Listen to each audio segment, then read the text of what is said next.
HOA president had my niece pinned against the hood of a police car. Patricia was a woman in her late 50s with perfectly styled blonde hair that never moved in the wind and a face set in a permanent expression of disapproval. She wore her usual uniform of pressed khaki pants and a polo shirt with the HOA logo embroidered on the chest. But what shocked me most was how aggressive she was being with Maya. Maya's face was pressed against the hot metal of the car, her arms twisted behind her back. Tears streamed down her cheeks as she tried to explain something to Patricia, who was shouting over her words. A young police officer stood nearby, looking uncomfortable and uncertain about the situation unfolding before him. I ran down my driveway barefoot, my heart pounding. "What the hell is going on here?" I shouted. Patricia looked up at me with those cold blue eyes. "Your niece is violating community standards," she said crisply. Section 12, subsection 4 of the HOA guidelines clearly states that appropriate attire must be worn in all common areas. Those shorts are completely inappropriate for a young lady in this neighborhood.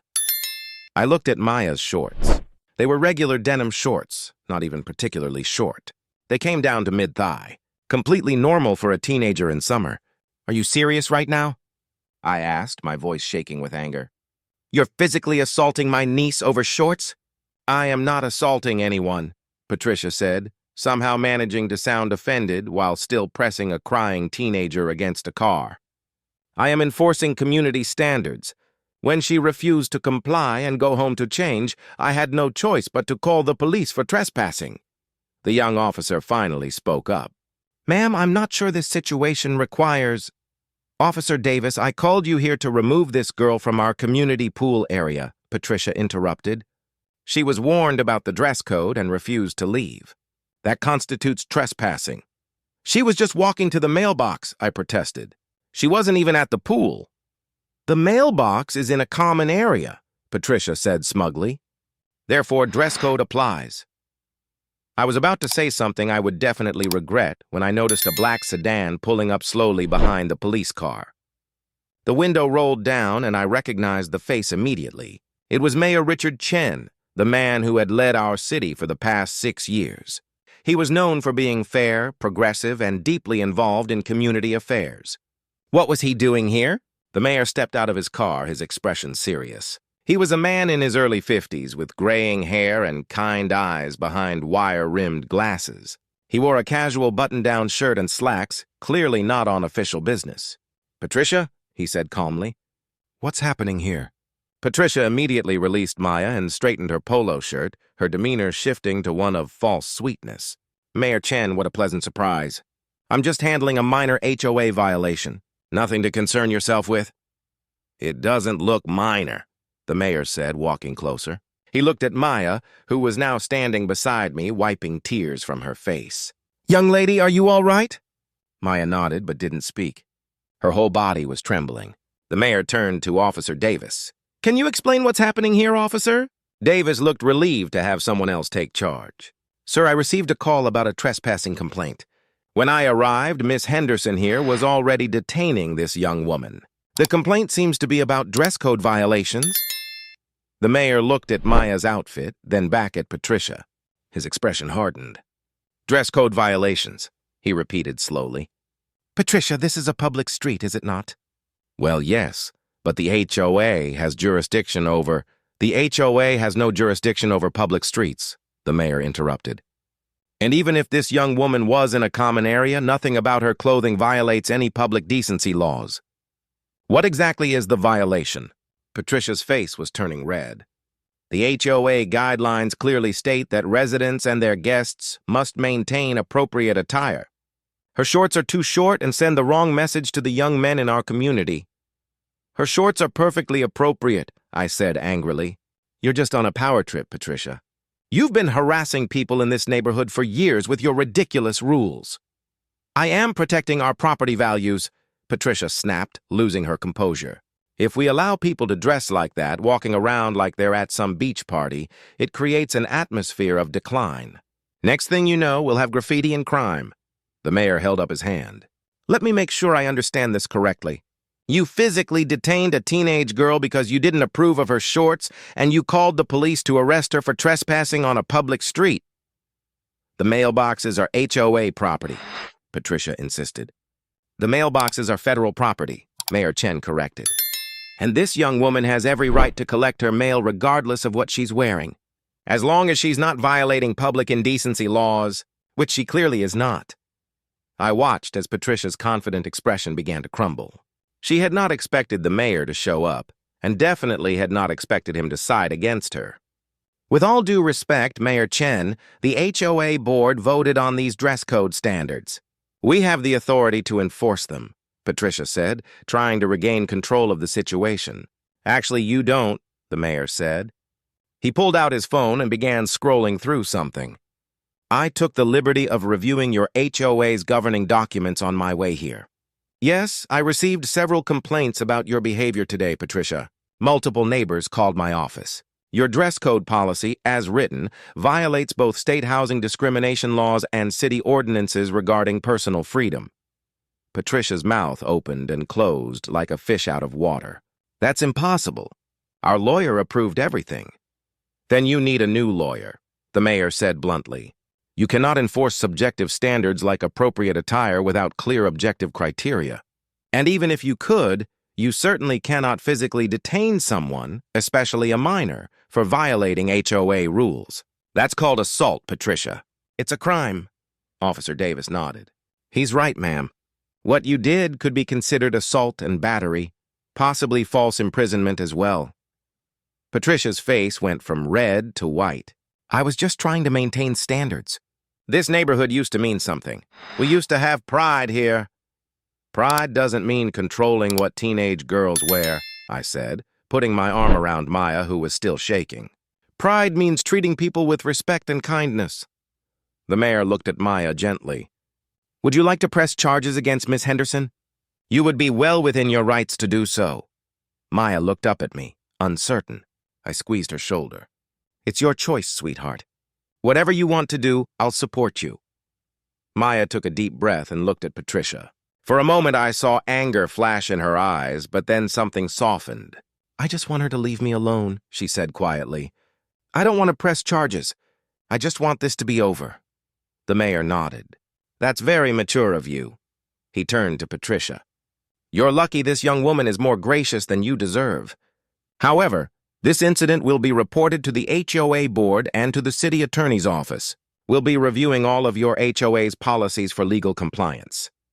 You can't do that, Patricia protested weakly. Actually, I can, the mayor said. The city has oversight authority when HOAs engage in discriminatory practices or violate residents' civil rights. And based on what I've seen today and the complaints I've received, there's substantial evidence that this HOA under your leadership has been doing exactly that. I remembered then all the times I had seen Patricia harassing other neighbors. Old Mrs. Chin got cited because her garden gnomes were too whimsical. The Johnsons got fined because their teenage son's car was too loud.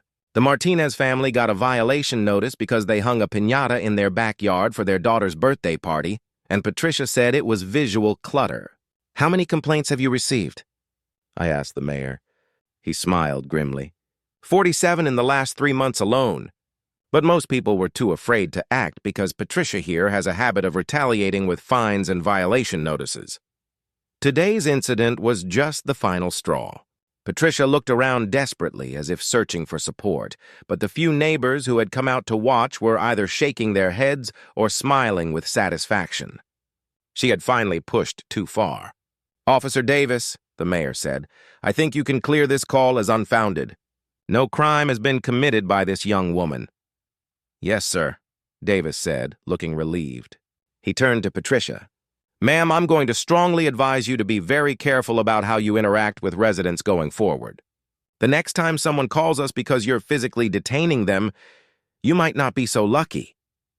Patricia straightened her spine, trying to salvage some dignity. This is ridiculous.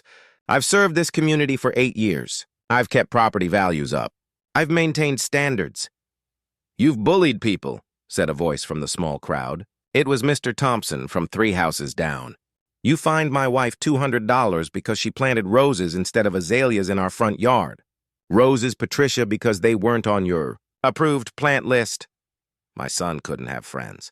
Over last summer because you said too many cars parked. On the street looked lower class, added Mrs. Rodriguez.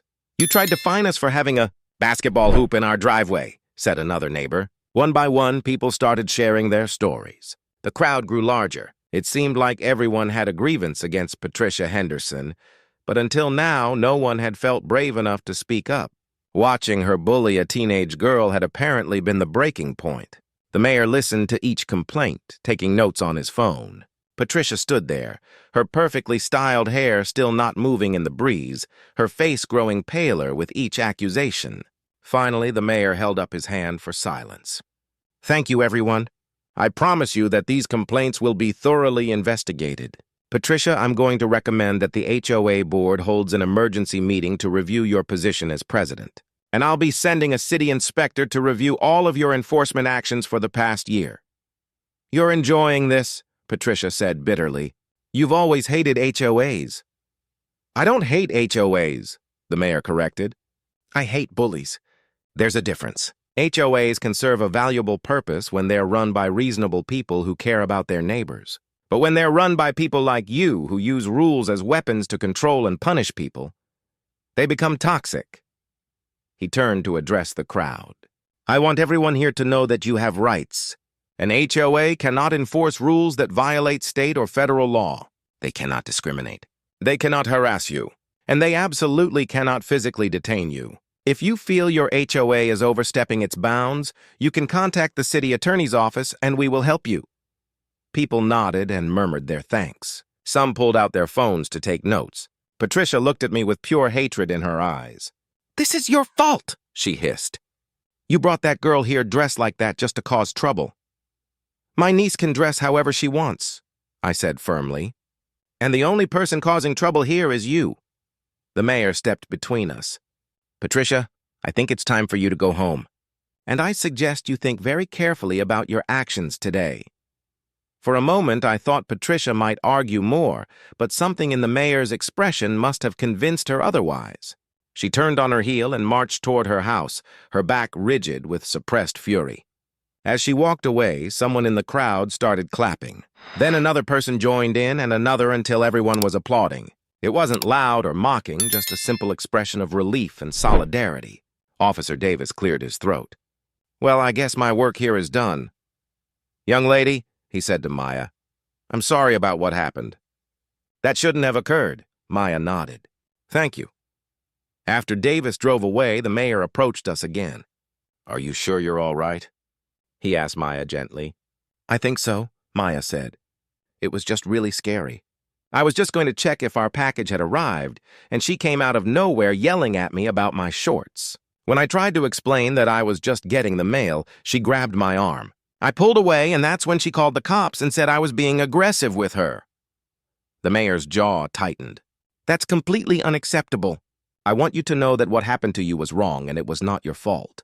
You have every right to walk in your own neighborhood wearing whatever you want as long as it's legal and appropriate, which your clothing absolutely was. Why were you here? I asked the mayor. I mean, I'm grateful, but it seems like amazing timing. He smiled. I was actually visiting my mother.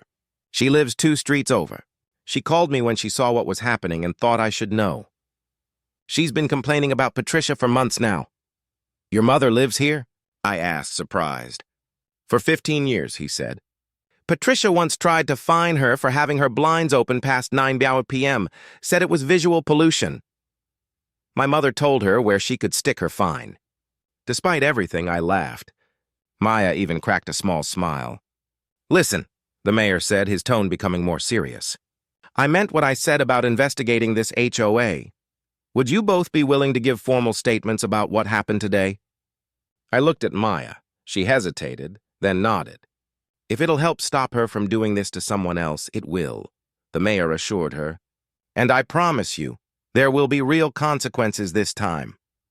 Over the next few weeks, things changed rapidly in Maple Ridge community.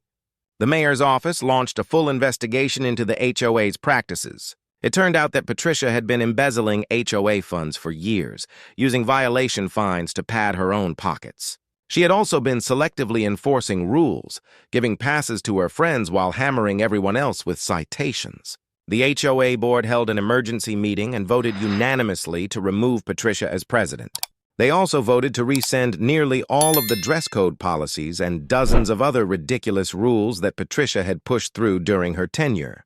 Patricia tried to fight back, hiring a lawyer and threatening to sue everyone involved. But once the evidence of her financial misconduct came to light, her lawyer quietly withdrew from the case. Criminal charges were filed, and Patricia eventually accepted a plea deal that included restitution and community service. The neighborhood felt different after that. People started being friendlier to each other. Parents let their kids play outside without fear of getting violation notices. Neighbors planted the flowers they actually wanted instead of what was on some approved list.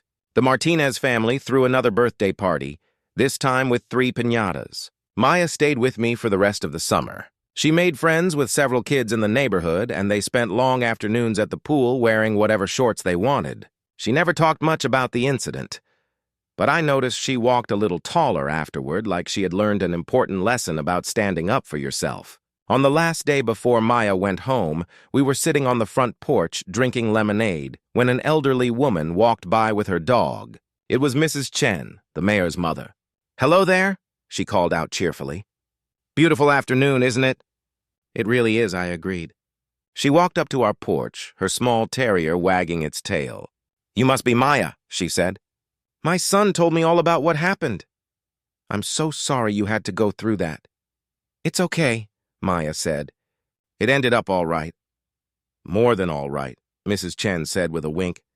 "You helped free this whole neighborhood from a tyrant. We should throw you a parade." Maya blushed. "I didn't really do anything." "You stood up to a bully," Mrs. Chen said. "That's something. And you were brave enough to let the mayor help you. A lot of people would have just gone home and tried to forget it happened." "I thought about it," Maya admitted. "But my aunt told me that silence just lets bullies keep bullying." I felt a swell of pride. "You listened to that?" "Of course," Maya said, smiling at me. "You're pretty smart for an old person." "Old?" I protested, but I was laughing. Mrs. Chen chuckled. "Well, I'll let you two enjoy your afternoon. Oh, and Maya, those are very nice shorts. Perfect for summer." After she left, Maya turned to me. "Do you think Patricia learned anything from all this?" I thought about it for a moment. Honestly, probably not. People like Patricia rarely change. They're so convinced they're right that they can't see how wrong they are. But that's okay.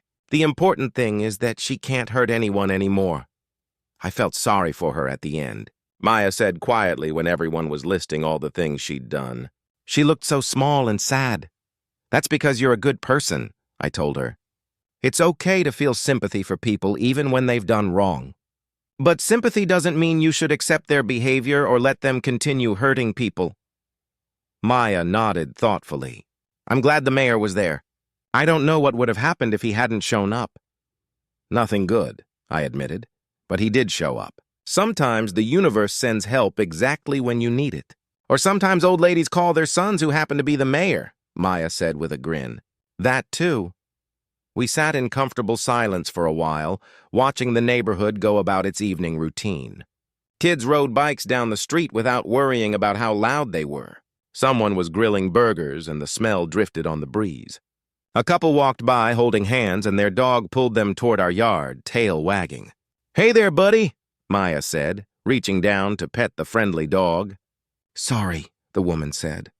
"He loves meeting new people. I'm Jennifer, by the way. We live 4 houses down." "I'm Maya. This is my aunt." "Oh, you're the girl who stood up to Patricia," Jennifer said. "You're a hero around here. My husband and I were talking about moving because of her. She once tried to fine us because our Halloween decorations were too scary.